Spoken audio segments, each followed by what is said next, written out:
Assalamu alaikum fam, hope you're doing well. So I learned quite a lot in this book about Genghis Khan thus far. One really interesting point here is that they talk about this military tactic called the Crow Swarm or the Falling Stars Attack. So basically, someone gives this signal by a drum, or it's done by fire when it's nighttime.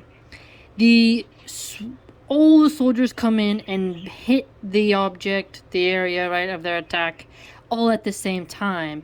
But then they also disappear when they're told to disappear, so they all leave. So they come in roaring and an attack, right? And then at the signal, they disperse.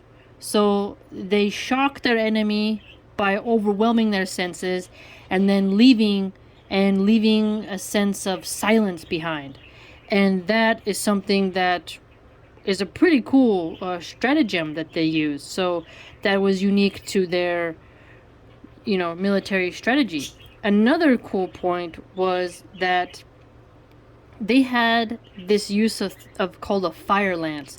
The Jerkids also used it. However, the Mongols apparently did too. It's a bamboo tube. It gets stuffed with gunpowder, and then they light it, and then it produces like some sparks and stuff.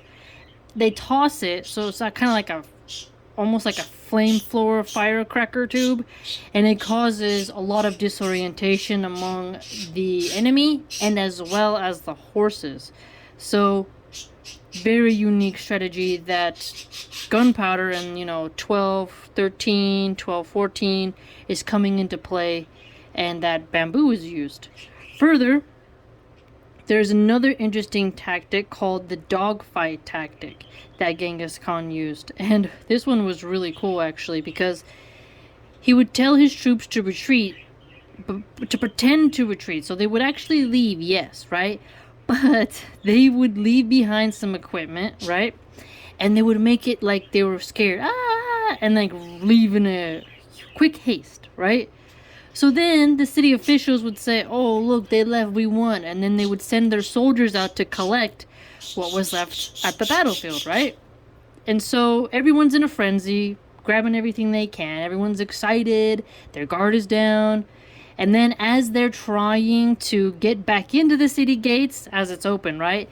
It gets clogged, congested, there isn't the formation. They're trying to transport all of the animals and everything that they got. But guess what? As soon as the entryway was clogged and the gates were open, here comes Genghis Khan's troops back. And they end up slaughtering everybody at the gate. And then since the gate is open, the Mongols just burst in and capture the city. I mean, it's quite amazing. So that was how they would draw the people out of their stronghold. So if he realized, okay, I can't overtake the fortification through siege, even though he does have a trebuchet, a ballista, a catapult, right? Because he did learn a little bit from the Tangut campaigns about how you strategically build siege weapons and such. But if he couldn't, do it effectively how he wanted to, he would do the dogfight tactic. And I think that's an interesting name, because when a dog is in his doghouse and you want him to come out of there, you have to bait him. So essentially, Genghis Khan used his own resources to bait the enemy to come out of their stronghold, to gather what they could, leave their gates open, and then he would swoon back in and take them over and bust through the gates that they allowed to be open. So he played upon their greed and their desire for war booty, and it really just showed how smart he was. So again, the Crow Swarm or the Falling Star strategy, where they all swoon in and then disappear like really quickly, right? So sudden attack, sudden disappearance. And then the the fireland strategy, stuffing bamboo tubes and such, disorienting the horses, causing chaos. And now the dogfight tactic. So I mean, this is quite brilliant. I mean, he has utilized so many strategies so far to outwit his enemies. I mean, talk about a story. Talk about, he was brutal, no doubt about it.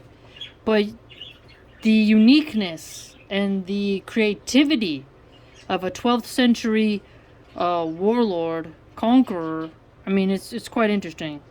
Because he didn't have, technology like cell phones and drones and all that. They did this a totally different way. And it really shows you how a leader had to really be focused on the objective. And it's also interesting how he fought with his men. He was right there on the battlefield. He didn't send people to die as he was in an air-conditioned office. The men would not have followed him if he was not a strong leader. And clearly he has demonstrated he is strong. It's not like today where you can have someone really frail and sickly and decrepit like Joe Biden, who's an utter disgrace to this country of America, right? Who sends people to die while he's relaxing, eating pudding. Clearly, the Mongols were a whole different type of force. So they really remind me of the Dothraki in Game of Thrones, to be quite honest. I almost wonder if George R. R. Martin got his idea for the Dothraki from the Mongols, because the similarities are just astounding. So there you go. Very cool facts.